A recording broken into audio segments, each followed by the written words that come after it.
তাম্রলিপ্ত পৌরসভা এলাকার বেশ কয়েকটি ওয়ার্ডে বেশিরভাগ ওয়ার্ডে বিজেপি লিড হয়েছে, এটা নিয়ে কি বলবেন? দেখুন, আমরা মানুষের কাছে পৌঁছতে পারিনি, হয়তো সেটা আমাদের ঘাটতি থাকতে পারে। সেই ঘাটতির মূল্যায়ন আমরা করছি। সেই মূল্যায়নের ভিত্তিতে দাঁড়িয়েই আগামী দিনে পর্যালোচনা বৈঠক চলছে। সেই পর্যালোচনার পরেই আমরা সঠিকভাবে বলতে পারবো যে কেন মানুষ আমাদের কাছ থেকে মুখ ফিরিয়ে নিয়েছে। এই রেজাল্ট বেরোনোর পর বিজেপি বা অন্যান্য কোনো ওই রাজনৈতিক দল থেকে আপনাদের নেতা কর্মীরা কোনো হ্যারাসমেন্ট পাচ্ছে?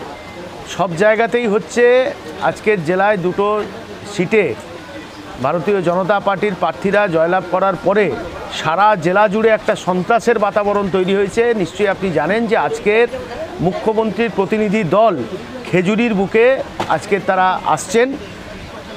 সারা তমলুক জুড়ে একটা সন্ত্রাসের বাতাবরণ চলছে, সারা জেলা জুড়ে সন্ত্রাসের বাতাবরণ চলছে। আমাদের কর্মীদের উপর অত্যাচার চলছে, ভয় দেখানো হচ্ছে এবং আমাদের কর্মীদেরকে জোর করে তৃণমূল কংগ্রেসের পতাকা ছেড়ে যাতে বিজেপিতে যোগদান করতে তাদেরকে বাধ্য করা হচ্ছে। কোথাও কি এই যে অন্নপূর্ণা ভাণ্ডার 3000 টাকার যে প্রচার, সেটাও কি কোনো প্রভাব পড়েছে শহর এলাকায়, পৌরসভা এলাকায়? এখন মানুষকে বিভ্রান্ত করেছে, সারা দেশের মানুষকে বিভ্রান্ত করেছিল, সারা দেশের মানুষ তার জবাব দিয়েছে। আমাদের রাজ্যের বুকে ঠিক একই রকমভাবে, যদিও এটা কেন্দ্রীয় সরকারের ভোট, তা সত্ত্বেও বলেছে রাজ্য সরকার পরিবর্তন ঘটলে আমরা 3000 টাকা করে দেব। মিথ্যা প্রতিশ্রুতির বন্যা ভাসিয়ে একটা মিথ্যাবাদী দল, একটা স্বৈরতান্ত্রিক দল, তারা মানুষকে ভুল বোঝানোর চেষ্টা করেছিল। মানুষ সেই প্রলোভনে পা দিয়ে দিয়েছিল। তারা তাদের ভুলটা বুঝতে পেরেছে। সারা রাজ্যের মানুষ যেখানে সেই ভুলটা বুঝতে পেরে তৃণমূল কংগ্রেসকে দুহাত তুলে সমর্থন করেছে।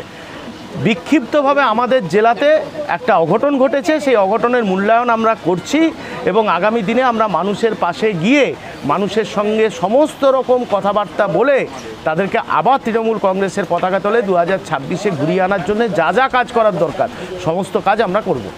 আপনাদের দলেরই কয়েকজন নেতা বেফাস মন্তব্য করছেন সোশ্যাল মিডিয়াতে, বিভিন্ন নিউজ চ্যানেল, সেখানে দেখা যাচ্ছে যে তারা বলছে বিভিন্ন অন্তর্ঘাতের কথা বলছেন, এটাকে আপনি কীভাবে দেখছেন? রাজ্যের নেতৃত্বের নজরে সবটাই আছে, যা যা পদক্ষেপ করার তারাই গ্রহণ করবে, এ বিষয়ে আমার কোনো বলার নেই।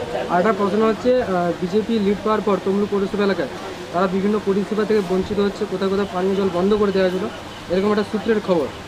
এরকম কোনো অভিযোগ নেই। আমরা প্রতিহিংসার রাজনীতি করি না। প্রতিহিংসার রাজনীতি যারা করতো এতদিন, তাদেরকে সারা দেশের মানুষ যোগ্য জবাব দিয়েছে। আমাদের কোনো প্রতিহিংসার বিষয় নেই। আমি আবার বলছি, আমরা মানুষের কাছে যোগাযোগের কোথাও হয়তো ঘাটতি ছিল, সেই ঘাটতির জন্য আমাদের এই ফল হয়েছে। আমরা পুনরায় মানুষের কাছে গিয়েই আমরা কি করতে পারবো, কি করতে চলেছি, সেই কাজ আমরা কাজে কলমে, হাতে কলমে দেখিয়েই মানুষের কাছে 26-এর নির্বাচনে আমরা ভোটটাকে নেওয়ার চেষ্টা করব। 26-এর আগে, বিধানসভা ভোটের আগে এই সংগঠন শহর এলাকার সংগঠনকে মজবুত করতে এখনো পর্যন্ত কি দলীয় তরফে কোনো নির্দেশিকা বা আপনারা কি সংগঠনিকভাবে বুঝেছেন? রাজ্য নেতৃত্ব যা যা কাজ করার করছেন, তারা পর্যালোচনা মিটিং করছেন, বৈঠক করছেন এবং চুলচেরা বিশ্লেষণ হচ্ছে। নিঃসন্দেহে 26-এর আগে এটা নিশ্চিত থাকতে পারেন যে 7টা বিধানসভায় তৃণমূল কংগ্রেস যে পিছিয়ে আছে, সেই পিছিয়ে থাকার ইতিহাস আমরা মুছে 26-এর নির্বাচনে মমতা বন্দ্যোপাধ্যায়কে 7টা বিধানসভায় উপহার দেব।